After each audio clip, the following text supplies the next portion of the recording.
How's it going, guys? Charlie from Drunk Guy Explains, and we're here doing DGE's Roulette Strategy.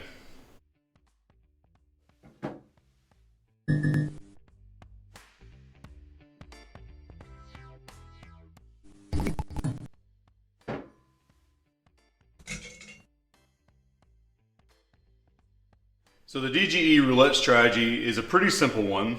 You have to be at a roulette table that shows previous rolls, which most of them are electronic now, and that's pretty easy.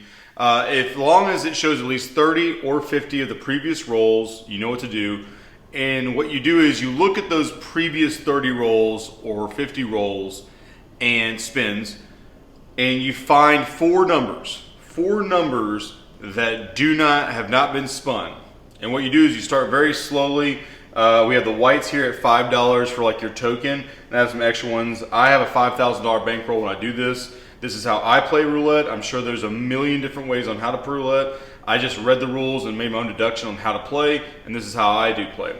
All right, so let's just say for this example, the 13, 14, 16, and 17 have not been thrown. And so what I do is I do 3 spins at $5. And all I do is just keep adding $5 after 3 spins if it hasn't been it. And now make it $10, $15, so on and so forth.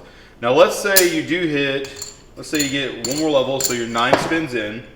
And to give you a math behind this, if you take 4, you're reducing this to a 1 in 9 chance, and you've already rolled 30 times to give yourself even more of a runway to do this.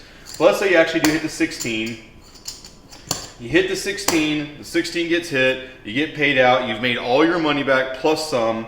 You just take off the 16, reset the 13, 14, and 17 to 1, and keep doing the same thing, but now it's not costing you 4 spots, only 3 spots. Let's say you get this one up to, heck, let's say you get all the way up to the $25 level. So you have $25 on each. You hit the 13, you get paid out a bunch, and then once again start back at your base level on 11 and 14, so on and so forth. Let's say at the 11, and now you're at the 14. And that's essentially for the numbers section of it. That's how I like to do this, is pick 4 and run it like that and slowly whittle it down. Now when it comes to red or black, first, second, and third, you can have the same mentality, except instead of waiting for 30 rolls or 50 spins that you would do for roulette on the numbers, I would wait till 5. So when it comes to red and black, 5 blacks in a row, then I'll start betting red. Doesn't happen very often, so it's kind of one of those like side bets. Same thing comes for the second, first, and third, is that I'll sit here and wait until the first has not been made 5 times in a row, then I'll start progressing on the first. Odd, even, same as red and black. And for these rows, same logic applies when it comes to the first, second, and third. So think about this. Odd, even, red or black, and 1 to 18, 19, 36 all follow the same rules of 5 in a row. When you have first, second, and third, same rules apply as the first, second, and third column. And then we just explain the numbers.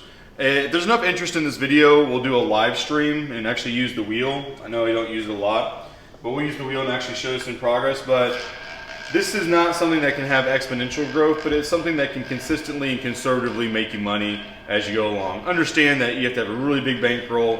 You have to understand the minimums and maximums of all your bets, and really just try to hunker down and practice as much as possible at home. Look at that. Double zero. Don't you guys say I don't have a loaded ball right there. All right, guys, this is Charlie from Drunk Guy Explains. Check you guys next time.